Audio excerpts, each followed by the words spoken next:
Jai Hind students, welcome to my YouTube channel. Students, there are no limits to what you can accomplish except the limits you place on your own thinking. And since there are no limits to what you can imagine, thus there shouldn't be any limits to what you can achieve. So, students, think big and it should obviously be followed by the desirable action. With that positive note, students, let's begin today's session. Today, before we start with the actual topic, let us recapitulate the concepts which we have already discussed in the previous lecture. Students, we are aware that if we consider 2 points to be located inside a fluid, suppose A and B are the 2 points and they are separated by a vertical separation or vertical height of h. And let us consider the density of the liquid under consideration is rho. Now students, we are aware that the difference of pressure between the 2 points located vertically, one above the other inside the liquid, is because of the effect of gravity. And here pressure at a point inside a liquid at a depth d below the surface, it is given by d rho g, isn't it? So this point being at a larger depth from the surface, the pressure at point B would be greater than the pressure at point A. So the pressure difference between these 2 points, the pressure difference between points A and B is given by,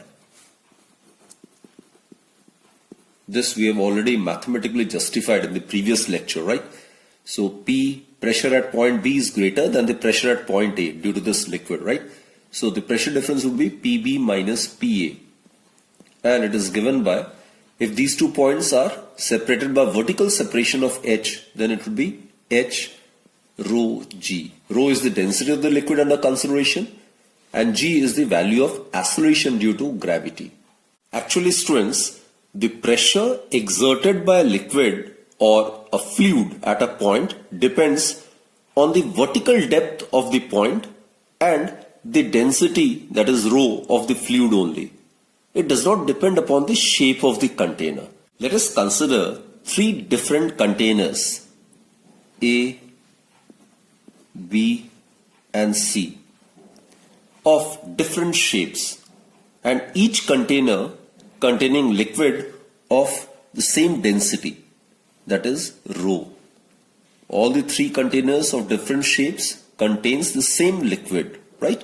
And of the same height up to say height h. In each of the 3 containers the same liquid is filled and up to same height h. Now it is but obvious from the 3 diagrams that the amount of liquid contained in container B is maximum, while the amount of liquid contained in container C is minimum. So in the first impression it will appear as if the pressure exerted at the bottom in case B will be maximum, while the pressure exerted by the liquid at the bottom in case C will be minimum. But students, actually we'll prove that the pressure at the bottom of all the 3 vessels containing the same liquid up to the same heights is exactly the same, and that is known as hydrostatic paradox. So actually the pressure exerted by a liquid column at a point depends upon the height of the liquid column, right? And it depends upon the density of the liquid. It does not depend upon the shape of the vessel containing the liquid. So that is what we are going to discuss. Now students, we are aware the liquid presses normally on the surface of the container. Now when the liquid exerts a force normally on the surface of the container, then what happens is it produces a reaction which tends to either increase or decrease the pressure of the liquid. Now let's consider case A, right? In this case, the pressure is normal to the walls like this. This is the pressure. It will be like this. It will be normal to the walls horizontally, right? Now obviously the reaction R of the walls is also horizontal. This is the reaction. It will be also horizontal. Same is the case over here.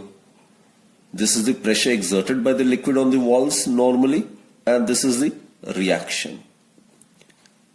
Now these reactions will get cancelled out in pairs. They will cancel out the effect of each other, isn't it? So the pressure at the bottom would be entirely due to this component, which is the downward force exerted by the liquid. Now consider this one, case 2. In this case, students, the container's wall is inclined to the vertical, isn't it? So it produces a reaction which tends to, as I've said, either increase or decrease the pressure of the liquid in these two cases.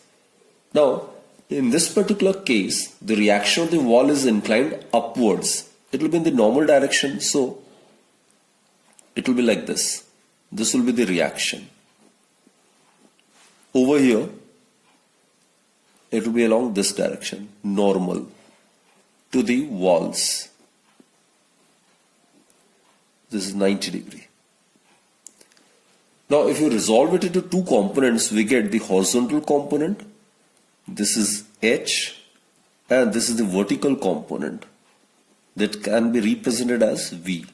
So here also if you resolve, this is the horizontal component H, and this will be the vertical component V. This is the vertical component, it is V. Now students, this vertical component V, it tries to reduce the downward liquid thrust. So we can say that the reaction of the wall, it tries to counterbalance the thrust of the liquid lying outside this imaginary vertical liquid column above the base. While this horizontal component, they will tend to get cancelled out, isn't it? So again I repeat students, here the reaction of the wall which is acting in the upward direction, isn't it? So it tries to counterbalance the thrust of the liquid lying outside this imaginary vertical liquid column above the base. So as a result, the pressure in both the cases at the bottom is same. The additional thrust due to this additional liquid in the container is counterbalanced by this upward reaction force. Now coming to this particular figure students, in figure C, here the reaction R is inclined in the downward direction. It will be like this. It will be normal to the surface of contact, right? This is the reaction. And at a corresponding point on the other face of the wall, it will be like this. This is the reaction force. Now here if you resolve, this will be the horizontal component and this one will be the vertical component. This is the vertical component represented by V. This is the vertical component. So here again the horizontal component of the reaction will get nullified, isn't it? It will get cancelled in pairs, right? So here the reaction has a component V which is acting in the downward direction on the liquid. So in this case, the effect of the reaction is to increase the liquid thrust and to overcome the effect due to the small quantity of the liquid. Here the quantity of the liquid out of this 3 is minimum. So in this case, the reaction, the effect of the reaction force is to increase the liquid thrust and to overcome the effect due to the small quantity of the liquid. So that is how we can explain that the pressure at the bottom in each of these 3 containers of different shapes is equal. It is constant. So students, let us summarize all the things. In case A, the reaction of the walls is horizontal, So obviously they will get cancelled out. These are the reaction forces in the same line of action. So they being equal and opposite, they'll get cancelled out, isn't it? So in this case, the reaction will not affect the downward thrust of the liquid. In case B, students, the reaction R of the wall is inclined upwards, while in this case the reaction R of the wall is inclined downwards, right? So here again the horizontal component of the reaction will get cancelled out in pairs, while the vertical component of the reaction force, that will remain uncancelled. And this net vertical component, which is represented by V, it tries to reduce the downward thrust. Downward thrust is along this direction, obviously. So this vertical component of the reaction, it will tend to reduce the downward thrust, so as to overcome the effect due to the large quantity of the liquid stored in this particular vessel, right? While in case C, the reaction R of the wall, as I stated, is inclined downwards. So here if you resolve R into two components, then V, the vertical component, would be in the downward direction. So the thrust is also at the bottom in the downward direction. So basically here the vertical component V, it will try to increase the downward thrust so as to overcome the effect due to the small quantity of the liquid in this particular vessel.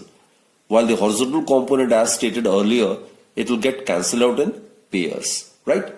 So students, the conclusion is the pressure exerted by a column of liquid, it depends only on the height. In all the three cases, height up to which the liquid is filled in the container is same. So the pressure exerted by a column of liquid depends only and only on the height of the liquid column and obviously the density of the liquid, and is independent of the shape of the containing vessel. I will try to convince you this point once again through this beautiful animation. So let's watch this animation. The pressure exerted by a column of liquid depends only on the height of the liquid column and not on the shape of the containing vessel. Let us consider a series of interconnected tubes.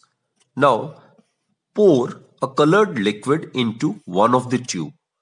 Observe that the liquid stands on the same horizontal level in each of the tube, though they have different cross-section area and their shapes are also different.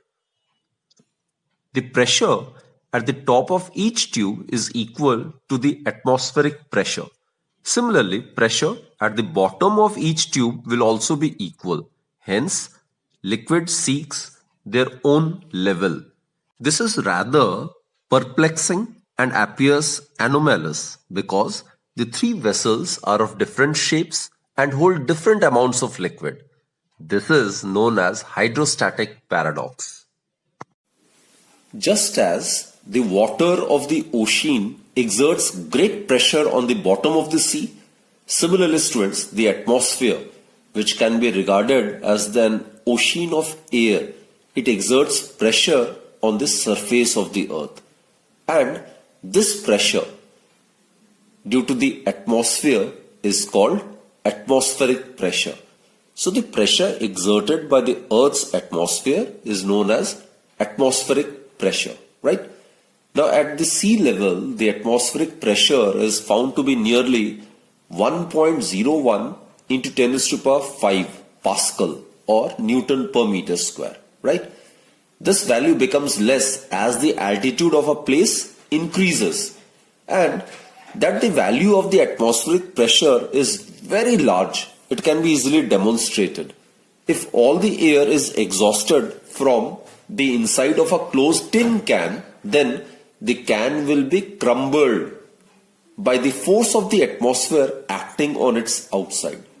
So students, basically, the first experimental method of measuring the atmospheric pressure was given in the year 1643 by an Italian scientist E. Torricelli. And we are going to discuss Torricelli's experiment. And before we discuss Torricelli's experiment, I would like you to watch this animation based on Torricelli's experiment.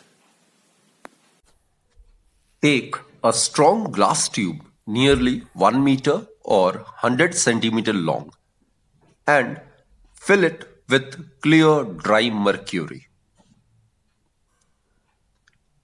Now, after closing the end of the tube with the thumb, invert this glass tube into a container already containing mercury. It can be observed that the mercury in the tube will fall down at first and then it will stop at a particular position. The height of the level of mercury in the tube will be nearly 76 centimeter above the level of mercury in the container. And it is found that when the tube is inclined or raised higher and lower, the vertical height between the mercury levels will always remain constant. This can be explained by the fact that the mercury column is supported by the pressure of the atmospheric air acting on the free surface of the mercury in the container. Historically, the first experimental method of measuring the atmospheric pressure was given in the year 1643 by E. Torricelli. As the altitude increases, air pressure decreases, and as the air pressure decreases, the mercury column in the capillary tube falls.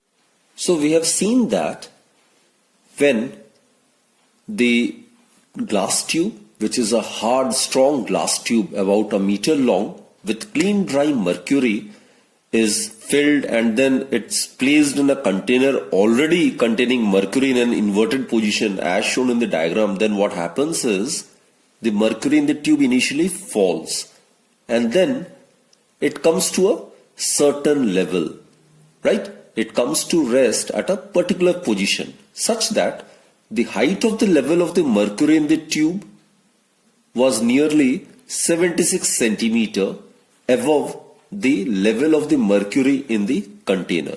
This may be termed as the free surface of the mercury, right?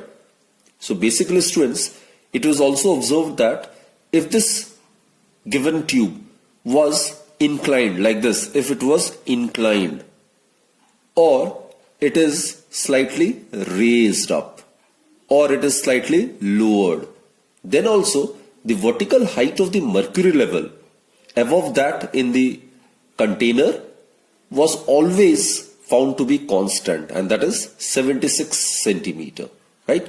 So the level was always found to remain constant. Now students, there is a proper explanation of this. Now this experimental observation can be explained by stating that the mercury column is supported by the pressure of the atmospheric air acting on the free surface of the mercury. This I have told, it is the free surface of the mercury. This is the free surface of the mercury, right? And atmospheric pressure, that is the pressure due to the atmospheric air, it must be acting in the downward direction on the free surface of mercury like this. So it is like this. This is the atmospheric pressure, which is balancing the pressure exerted by the mercury column in this tube, right? Actually, this experiment is equivalent to two columns of fluids balancing each other when the pressures are equal. Here, the fluid on one side is atmosphere and mercury contained in the tube on the other side.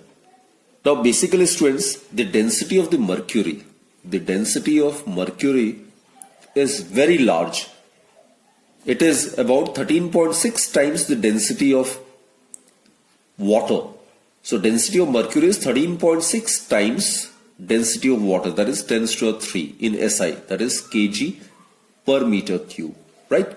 So while the density of air is very light, it's about 1.3 kg per meter cube. Density of air is about 1.3 kg per meter cube, right? So a mercury column of only 76 centimeter height produces the same pressure at its base as the entire height of the atmosphere does at the sea level. Clear? So this is how the atmospheric pressure can be measured. And students, this empty space so created above the mercury in the tube, it is almost a perfect vacuum, and it was given the name of Torricellian vacuum. Right? Now let us calculate the atmospheric pressure at the sea level. So the atmospheric pressure at the sea level is given by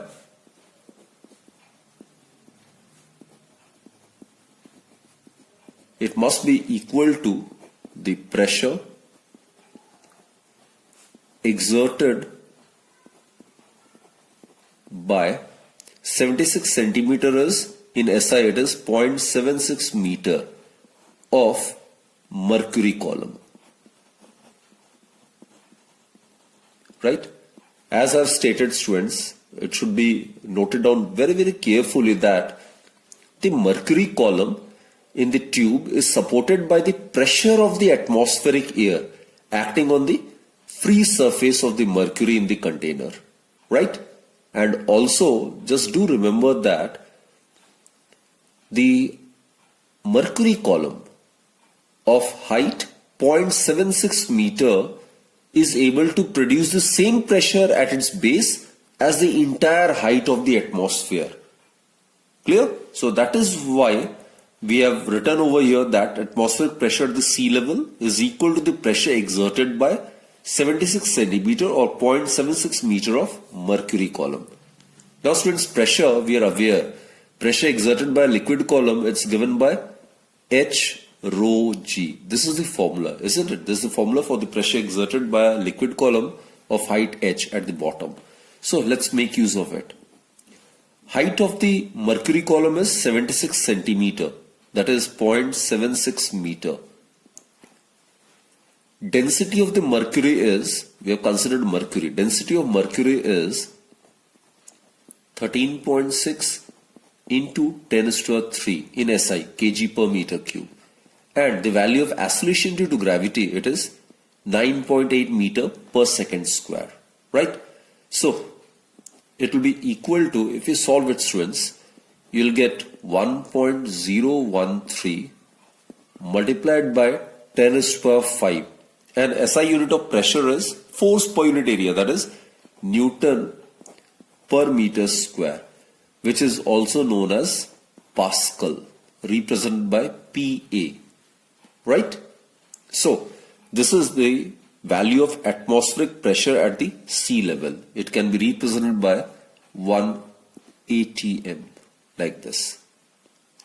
Now students, it can also be changed in CGS unit. CGS unit would be dyne per centimeter square. Right? So let's change it. 1 atm may also be written as CGS unit in terms of CGS units. It would be 10 raised to 5. Now Newton, 1 Newton is, students, 10 raised to 5 dyne, isn't it? And 1 meter square, it is equal to 10 raised to 4 centimeter square. So it implies that 1 atm is equal to 1.013 into 10 raised to 6. It will be dyne per centimeter square. So this is the relationship between the atmospheric pressure and the CGS unit of pressure. Right? Now students, the atmospheric pressure is also expressed in terms of other units as well, like torr. It is actually equivalent to the pressure exerted by 1 millimeter mercury column. So it is equivalent to pressure exerted by 1 millimeter of mercury column. And if you solve it, it will be about 133.3 Pascal or Newton per meter square. Right? There's another unit, students. Bar is also a unit which we use to express pressure. And 1 bar is equal to 10 raised to power 5 Pascal. So these are the various different units of measuring atmospheric pressure. Students, this unit of bar, actually it is used for meteorological purposes, right?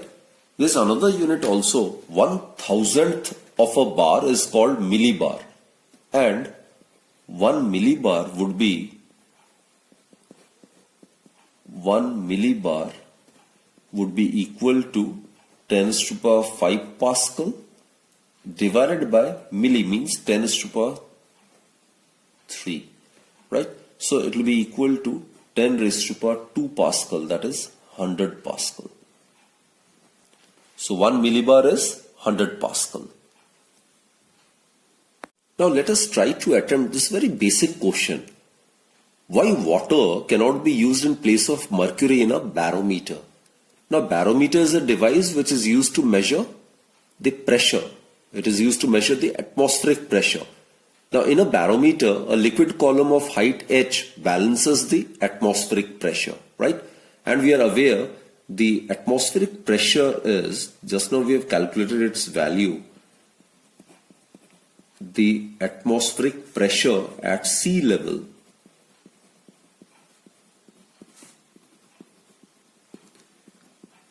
it is found to be 1.013 multiplied by 10 raised to power 5 Pascal or Newton per meter square in SI, right?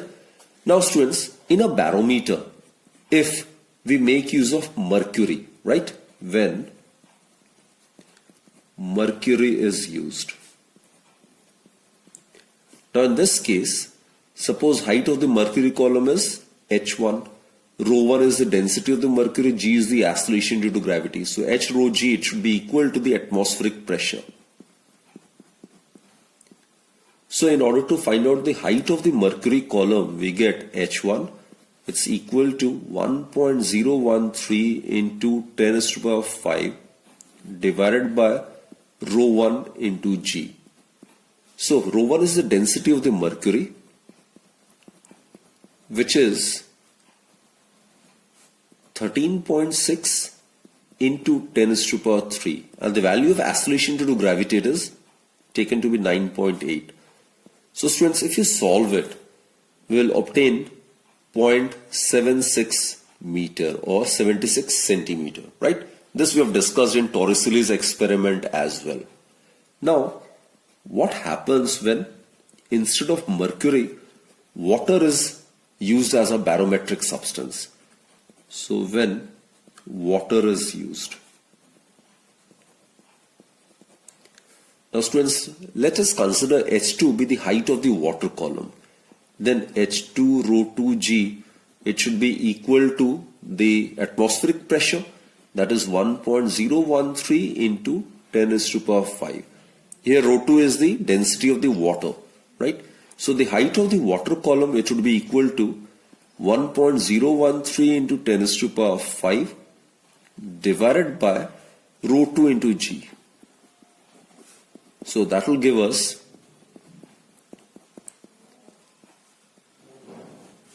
rho 2, density of water is 10 to the 3, small g is 9.8, right?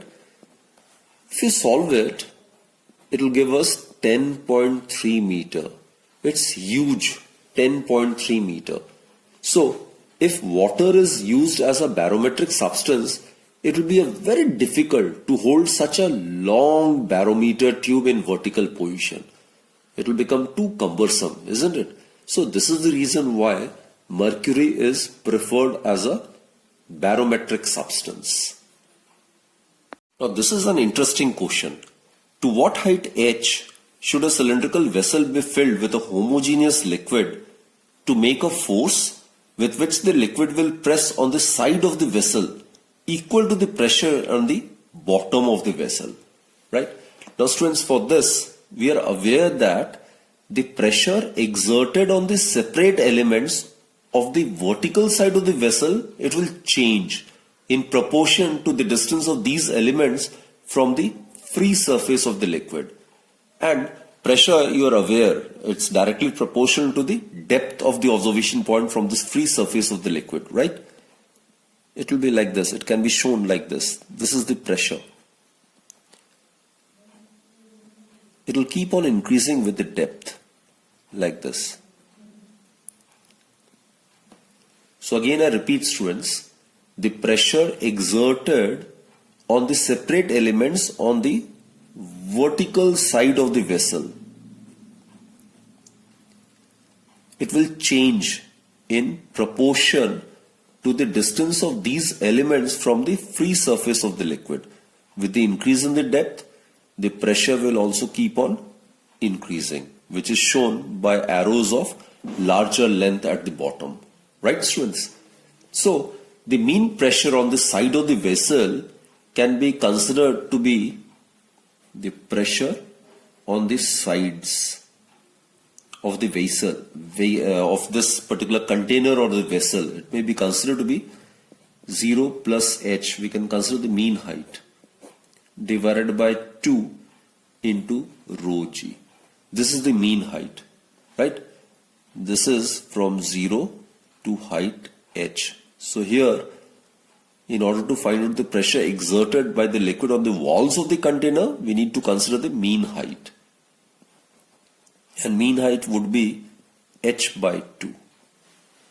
Clear, students? So it would be equal to half h rho g. Rho is the density of the liquid under consideration. Rho, it is the density of the liquid. Now suppose, students, we consider r to be the radius of the cylindrical vessel. Then the mean force on the vertical side of the vessel, the mean force on the vertical side of the vessel,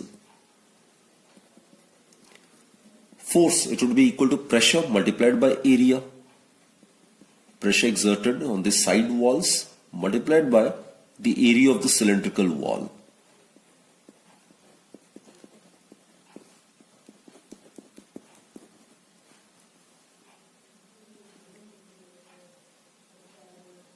Cylindrical wall. Okay, so that will give us half h rho g multiplied by the area of this wall. The curved surface area of a cylinder, it's 2 pi r h. 2 get cancelled, so we get the force acting on the walls.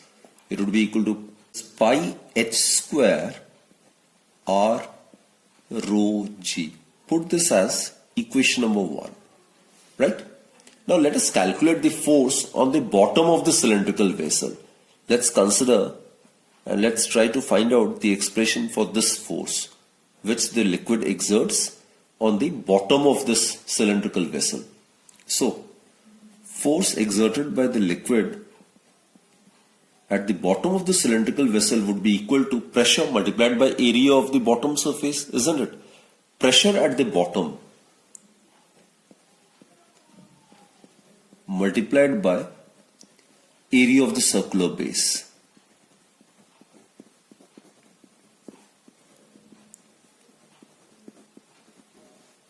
Now area of the circular base, it's pi r square, and pressure at the bottom, it is at a depth h, so it will be h rho g, and area of the circular base of radius r, it would be equal to pi r square. That is, it will be pi r square h rho g.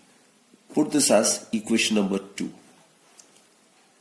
Now students, in the question it is given that the force on the vertical side of the vessel is same as that on its bottom. That is, as per the question, F side is equal to F bottom.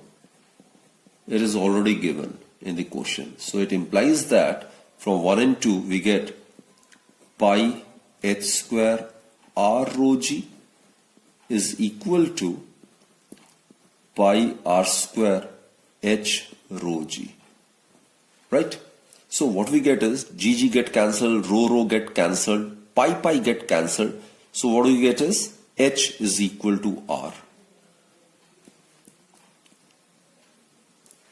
So students, the height H up to which the cylinder vessel is to be filled with the homogeneous liquid so as to make F side is equal to F bottom is equal to the radius of this cylindrical vessel, right? So students, I hope you have understood all the concepts involved in these questions, right? So let's conclude this particular session, and do keep watching my videos and join me in my next lecture then. Till then, be safe, be healthy, keep smiling, and always keep positive spirit towards your life, right? Have that positive approach. So keep studying well, students. Thank you.